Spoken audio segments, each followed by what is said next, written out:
دہلی کی رہائشی سہاسنی سود کے والدین کو کورونا وائرس لاحق ہوا تو ان کی حالت خراب ہونے کے خوف سے انہوں نے انتہائی پریشانی میں شہر کے ہسپتالوں سے رابطہ کیا۔ آپ خبروں میں پڑھتے ہیں کہ بیمار افراد نے ہسپتالوں کا رخ کیا تو وہاں بستروں کی کمی کی وجہ سے انہیں واپس بھیج دیا گیا۔ مجھے یہی خوف تھا۔ ہم نے کچھ ہسپتالوں سے پوچھا کہ وہ نئے مریضوں کو داخل کر رہے ہیں تو کچھ نے صاف انکار کر دیا۔ ہسپتالوں میں کم گنجائش کا حل نکالنے کے لیے دہلی سمیت کئی شہروں میں کورونا کے علاج کے لیے عارضی مرکز قائم کیے گئے ہیں، جیسے اس مذہبی سینٹر میں گتے سے بنے 10,000 بستروں پر مشتمل نیم فوجی فورس کی مدد سے قائم کیا گیا یہ مرکز، جو دنیا کے بڑے ترین مراکز میں سے ایک ہے۔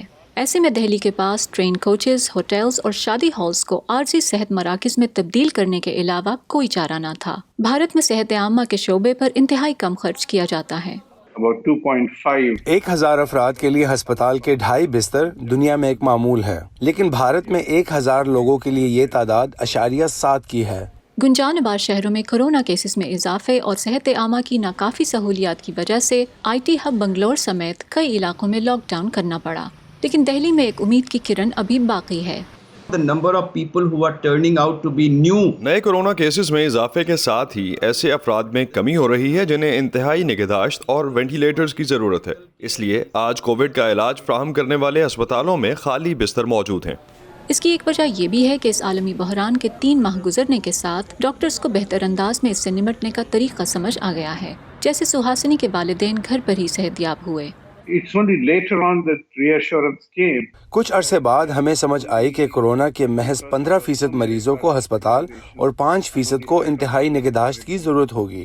تاہم اس وبا نے بھارت کے مہنگے پرائیویٹ اور سرکاری ہسپتالوں کے علاوہ مڈل اور اپر کلاس کی خلیج کے بڑے فرق کو واضح کر دیا، جیسے سہاسنی نے اپنے والدین کے لیے سرکاری ہسپتالوں کو بطور آپشن نہیں دیکھا۔